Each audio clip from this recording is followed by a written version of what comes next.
Outside the station, transportation of a more leisurely kind is provided by horse and trap taxis. The perfect way to sit and watch the sometimes hectic town of Interlaken pass by.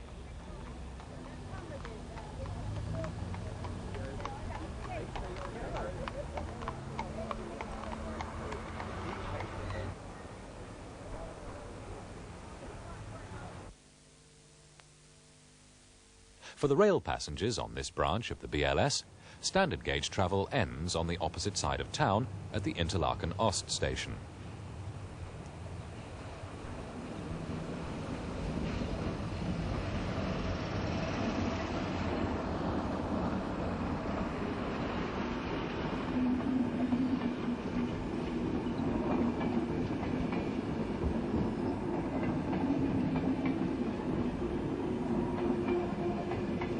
Until the 31st of May 1969, passengers could have continued on to Bonnigen on the shores of Lake Brienz, where they could transfer to steamers on the lake. Although the station has gone, the BLS has at Bonnigen one of its most important maintenance centres, where coaches and freight vehicles are repaired and maintained.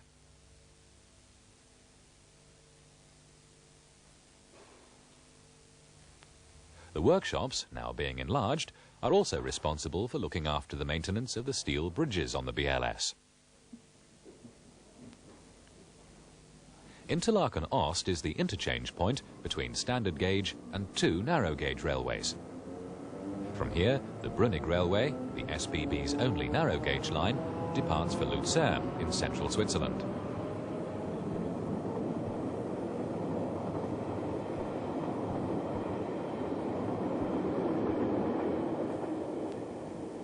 On the opposite platform, trains of the BOB, Berner Oberlandbahnen, set off on the first leg of a journey that takes their passengers to the top of Europe on the railways of the Jungfrau region.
Whilst the railways in Switzerland provide the backbone of the country's transportation, ships still play an important role in many regions. From its earliest days, the BLS has been the proud owner of a fine fleet of vessels. Most of the ships today are modern in every way, but one, a steamship on Lake Brienz, the Lötschberg, is evocative of the gracious days of the past.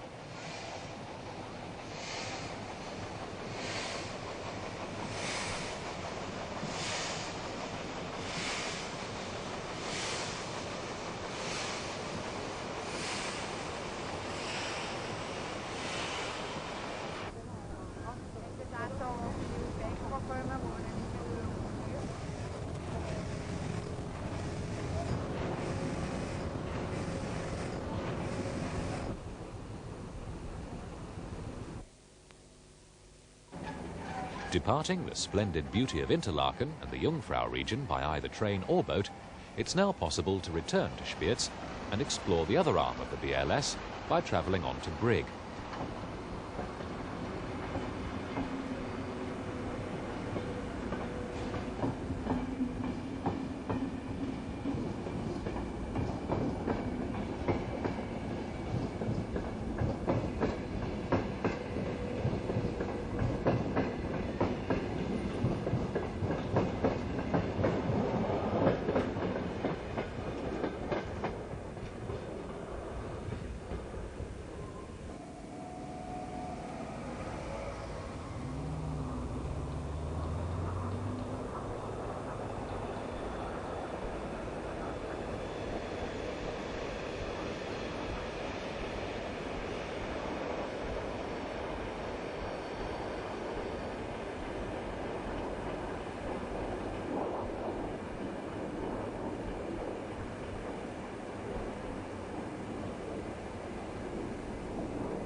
A little way past the station, alongside the line to Brig, is the modern depot and workshops where most of the locomotives are maintained.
The BLS trains heading towards Brig sweep around the front of the depot, turning away from Lake Toon and diving into the mile-long Hondrich Tunnel, emerging into the daylight alongside the fast-flowing River Kander.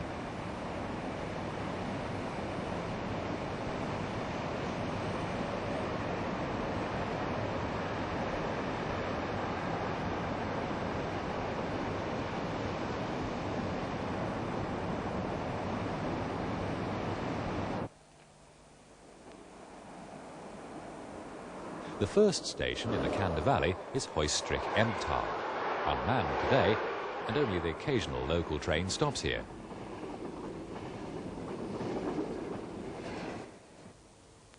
At Mühlenen is the base station of the Niesen funicular, which rises 5,479 feet to the summit, high above the Kander Valley.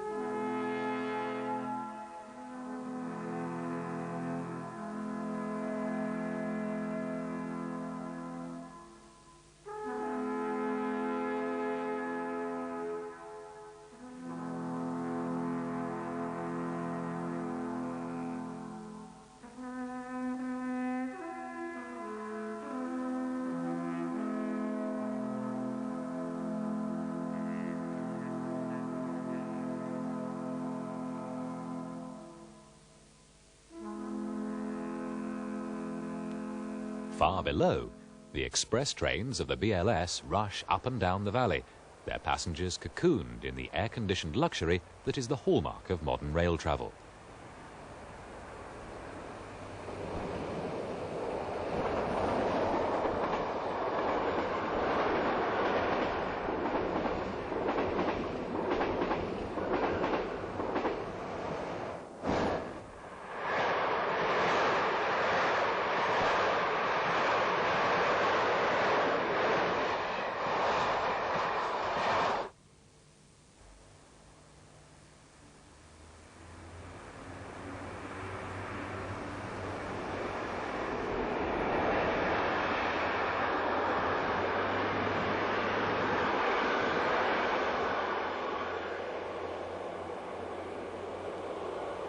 Having passed Reichenbach station, the BLS rails swing in a large curve past the small halt at Wengi before approaching the important town of Frutigen.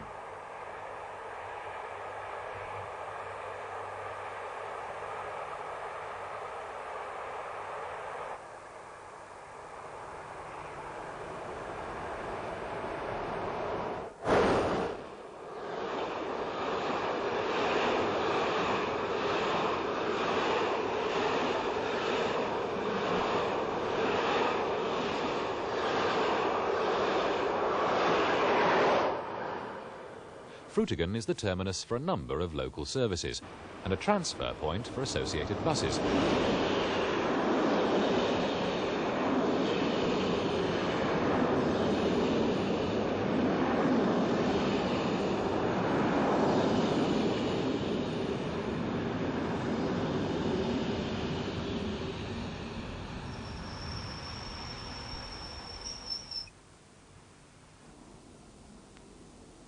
Frutigen is the commercial centre for the area. Its large modern silo and freight handling facilities dealt with 36,000 tonnes of merchandise, including 34,000 tonnes of cereals in 1986.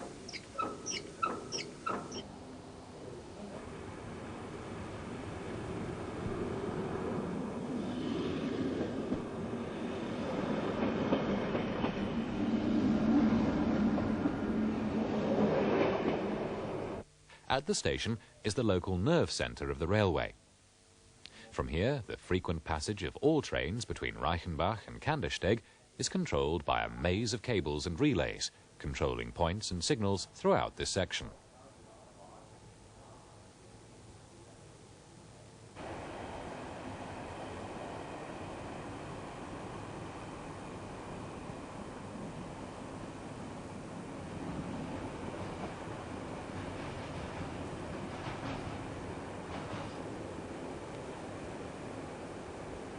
Originally, much of the line was built to single track. Although the tunnels were profiled to take double track, they were excavated only for a single line. Starting in 1977, with the aid of the federal government and cantonal funds, the BLS began a massive program of line doubling, which is now nearing completion. The work involved the construction or widening of bridges and the opening out of tunnels. One notable viaduct, the Kander, has, alongside the original 11 stone arches, a magnificent modern bridge. Constructed a few yards downstream from the old viaduct because of the difficult soil conditions, it makes a fitting prelude to the series of superb engineering works by which the line reaches its summit of almost 4,100 feet inside the Lötschberg Tunnel.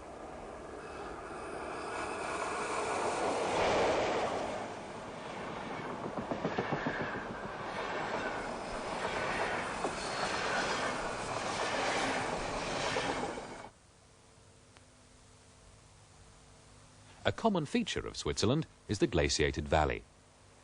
When glaciers retreated, huge deposits of debris created enormous steps in the valley floors. One of these steps faces the trains heading south from Frutigen, which have to surmount a step of some 1,275 feet in a distance of approximately 5 miles.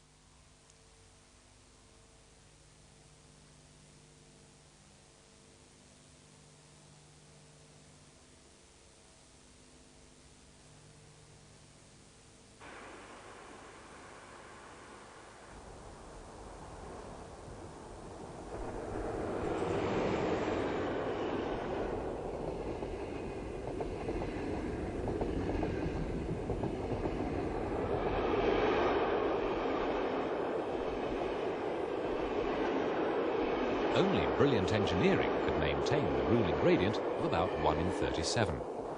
And it's here, between Kandergrund and Kandersteg, we can find this magnificent sweep of line curving 180 degrees.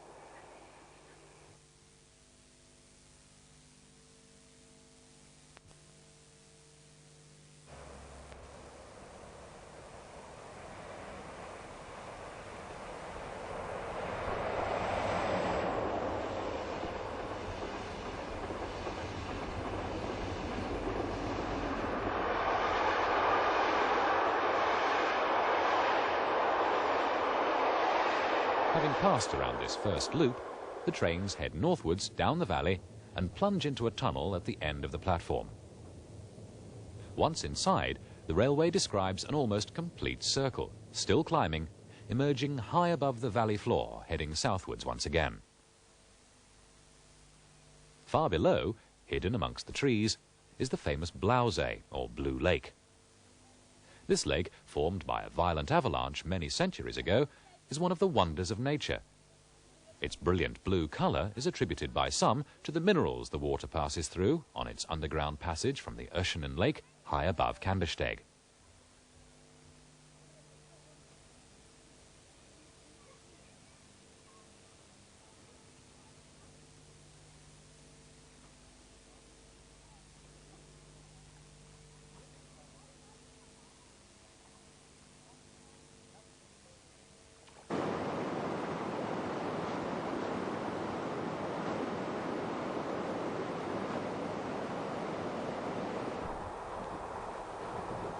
Plunging through the nearly mile-long Lötschberg Tunnel, the trains emerge at the top of the step in the Kander Valley, twisting through the final run into Kandersteg station.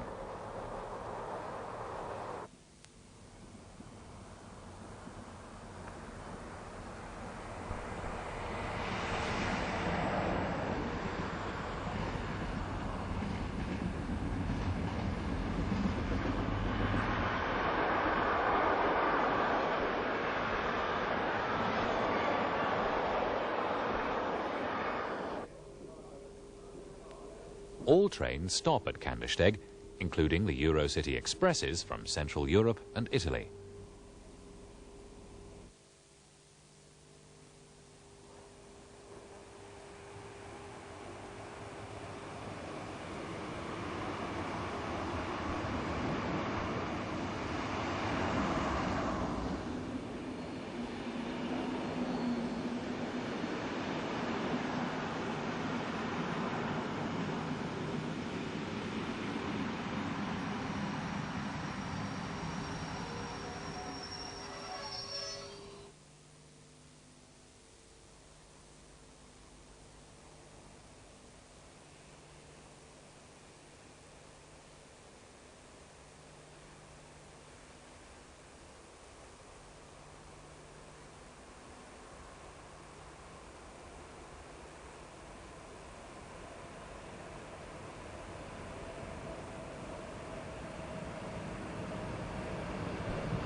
Outside the station, a bus belonging to the BLS takes ongoing passengers to outlying areas.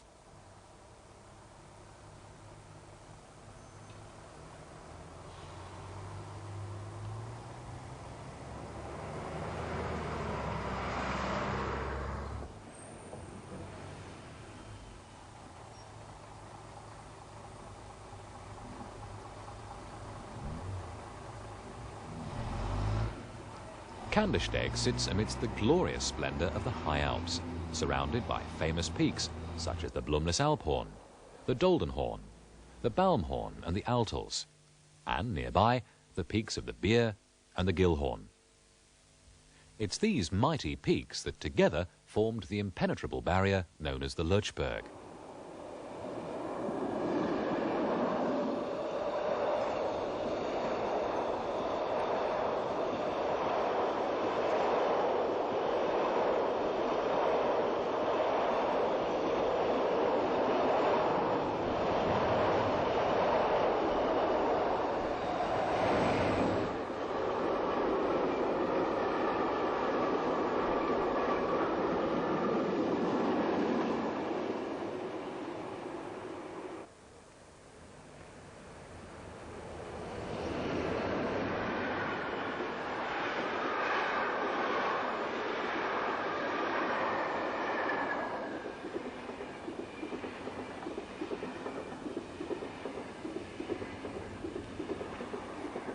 The task to construct the last great Alpine tunnel began at Kandersteg on the 15th of October 1906, and the following day at Goppenstein on the southern end.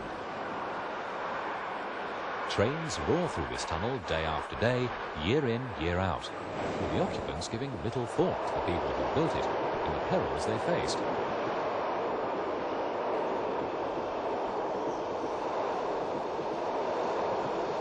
At the start of the construction, all went well. For the first time, an advanced type of boring machine was used, which achieved an average rate of 33 feet per day. But disaster struck on the 24th of July 1908, when at 2:30 a.m. the boring machine broke out of solid rock, and within 10 minutes the tunnel was filled with water, stones and gravel for about a mile of its length. Sadly, 25 Italian workmen lost their lives, and work on the tunnel was delayed for several months.